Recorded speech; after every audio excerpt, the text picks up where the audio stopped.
warahmatullahi wabarakatuh. Saya Abdurrahman. Saya di sini sebagai moderator. Baik, langsung saja ke pemateri yang pertama.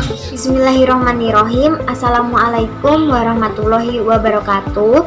Perkenalkan, nama saya Angelina Rahmawati dengan NIM 190721100148. Di sini saya sebagai pemateri pertama akan menjelaskan tentang pengertian SORF. Pertukaran mata uang asing dalam istilah bahasa Inggris dikenal dengan money changers atau bisa juga disebut foreign exchange atau forex. Di dalam kamus Al-Munjib fi Al-Lughoh dijelaskan bahwa al-sorf diartikan sebagai menjual uang dengan uang yang lain. Secara etimologi, pertukaran mata uang asing atau yang dikenal dengan al-sorf memiliki arti al-ziyadah atau tambahan, penukaran, penghindaran, atau transaksi jual beli. Al-sorf kadang pula dapat berasal dari kata sorofa yang berarti membayar dengan penambahan. Dalam kamus istilah fikih disebutkan bahwa bai sorf adalah menjual mata uang dengan mata uang atau emas dengan emas. Adapun menurut istilah yang didapat dari beberapa referensi, pengertian al-sorf adalah sebagai berikut. Yang pertama, Wahbah al-Zuhaili mengatakan al-sorf ialah pertukaran mata uang dengan mata uang lainnya, baik satu jenis maupun lain jenis, seperti uang dolar dengan uang rupiah atau uang rupiah dengan uang ringgit.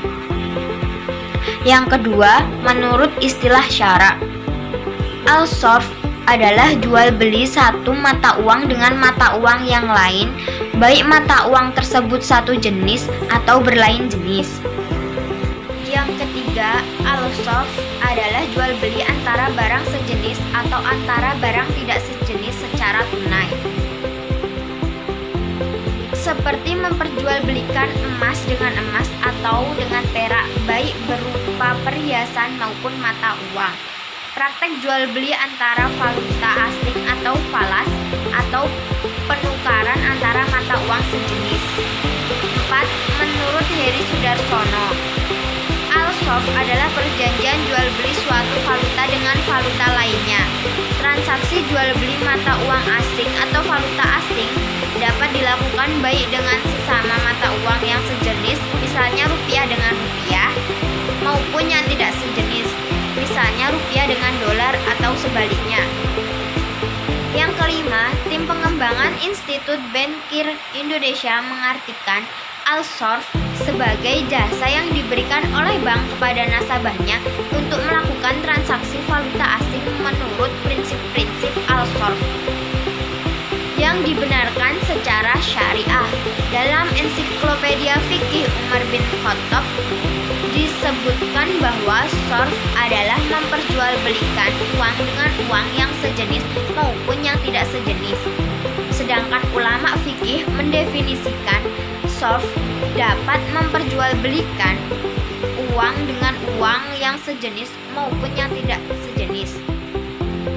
Al-sorf juga berarti menjual emas dengan emas, perak dengan perak, atau emas dengan perak, atau sebaliknya. Dari beberapa definisi di atas dapat peneliti simpulkan bahwa al-sorf adalah perjanjian jual beli satu valuta dengan valuta lainnya. Al-sorf secara bebas diartikan sebagai mata uang yang dikeluarkan dan digunakan sebagai alat pembayaran yang sah di negara lain.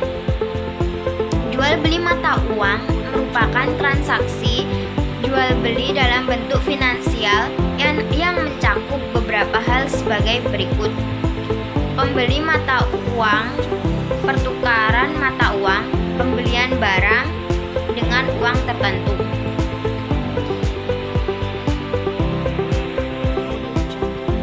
Rukun-rukun dari al-sorf. Rukun dari akad sorf yang harus dipenuhi dalam transaksi ada beberapa hal, yaitu pelaku akad, yaitu baik penjual dana untuk dijual. Yang kedua, mushtari, pembeli adalah pihak yang memerlukan dana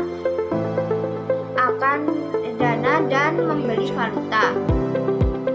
Yang ketiga, objek akad yaitu source valuta. Yang keempat, sirus soft atau nilai tukar. Yang kelima, sigoh yaitu ijab dan qabul. Demikian presentasi dari saya, kurang lebihnya mohon maaf. Selanjutnya akan dilanjutkan oleh pemateri kedua. Assalamualaikum warahmatullahi wabarakatuh. Perkenalkan, nama saya Erika Febri Ayu, NIM 135. Di sini saya akan melanjutkan pembahasan mengenai syarf dan hawala yang telah dijelaskan oleh pemateri pertama. Baik, langsung saja kepada pembahasan mengenai syarat-syarat syarf. Ulama sepakat bahwa syarf diisyaratkan dengan syarat-syarat tertentu sebagai berikut. Pertama, pertukaran tersebut harus dilaksanakan secara tunai, artinya masing-masing dari pihak harus menerima atau menyerahkan masing-masing mata uang pada saat yang bersamaan. Motif pertukaran dalam rangka mendukung transaksi komersial yaitu transaksi perdagangan barang dan jasa antar bangsa. Yang ketiga, harus dihindari jual beli bersyarat seperti Rina setuju membeli barang dari Tony dengan syarat Tony harus membelinya kembali pada tanggal tertentu di masa yang akan datang. Yang keempat, transaksi berjangka harus dilakukan dengan pihak-pihak yang diyakini mampu menyediakan valuta asing yang dipertukarkan. Lalu yang terakhir, tidak dibenarkan menjual barang yang belum dikuasai atau jual beli tanpa hak kepemilikan. Lalu syarat dari akad syarf secara sederhana sebagai berikut. Pertama, valuta atau tidak sejenis apabila sejenis harus ditukar dengan jumlah yang sama. Apabila tidak sejenis, pertukaran dilakukan sesuai dengan nilai tukar. Yang kedua, waktu penyerahan. Lalu ada mekanisme syarf. Yang pertama, perusahaan atau perorangan yang melakukan transaksi karena kebutuhannya akan menghubungi bank untuk melakukan transaksi. Dia membeli atau menjual valuta asing dengan pihak bank.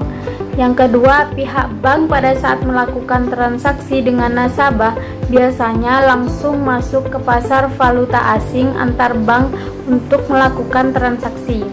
Misal, bank membeli USD dan menjual rupiah dengan perusahaan.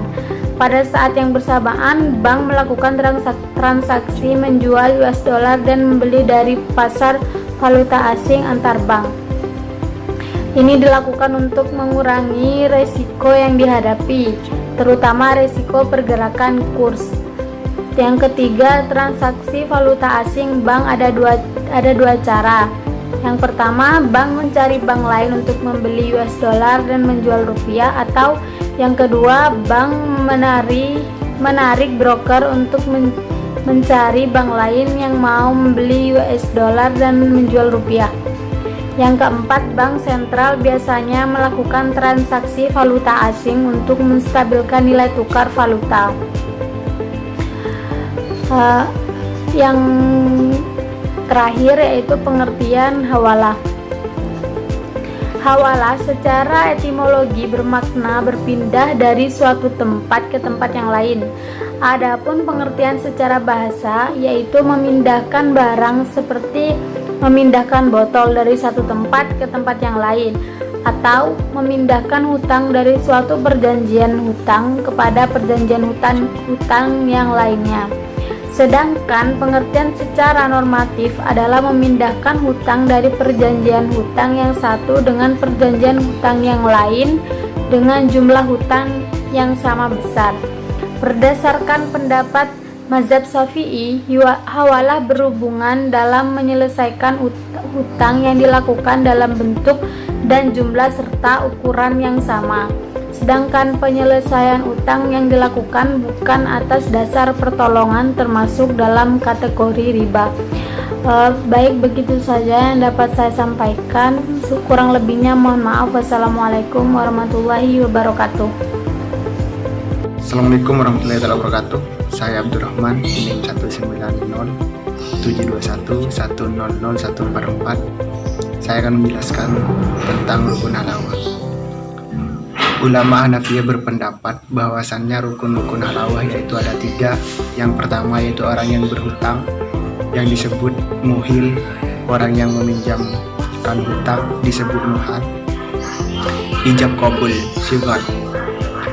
Syarat halawah dalam akad hawalah akan sah apabila memenuhi syarat-syarat sebagai berikut. Yang pertama yaitu para pihak yang terlibat dalam halawah ini, muhil, muhal, dan muhalai, harus memiliki kecakapan melakukan tindakan hukum yaitu balik atau berakal. 2. Hutang piutang yang akan dialihkan haruslah jelas jumlahnya. 3. Adanya bukti-bukti pihak yang berhutang piutang antara muhil yang berhutang dan muhal yang meminjamkan hutang, atau hutang piutang sudah dipastikan harus terjadi. 4. Pengalihan terhadap hutang-hutang harus disepakati oleh pihak-pihak yang sudah terlibat, yaitu muhil, muhal, dan juga muhalalai. 5. Harus adanya kesamaan antara jenis dan juga kadarnya serta waktu jatuh tempo pembayarannya. Serta tidak sah halawah apabila hutangnya berupa emas lalu dihawalahkan kepada orang lain dengan mengambil gantinya berupa perak. Demikian juga tidak sah halawah apabila kedua hak berbeda dari sisi bagus dan tidaknya, atau salah satunya lebih banyak daripada yang lain. Mekanisme hawalah. Dalam tataran teknis, hawalah diatur dalam ketentuan pasal 36C pada poin kedua PBE nomor 6/24/PBE/2004 tentang bank umum yang melaksanakan kegiatan usaha berdasarkan prinsip syariah, yang menyatakan bahwa bank wajib menerapkan prinsip syariah dan prinsip kehati-hatian dalam kegiatan usahanya, yang meliputi melakukan pemberian jasa pelayanan perbankan berdasarkan akad hilawah. Cukup sekian presentasi dari saya, kurang lebihnya mohon maaf. Wallahul muwaffiq ila aqwamit thoriq. Wassalamualaikum warahmatullahi wabarakatuh.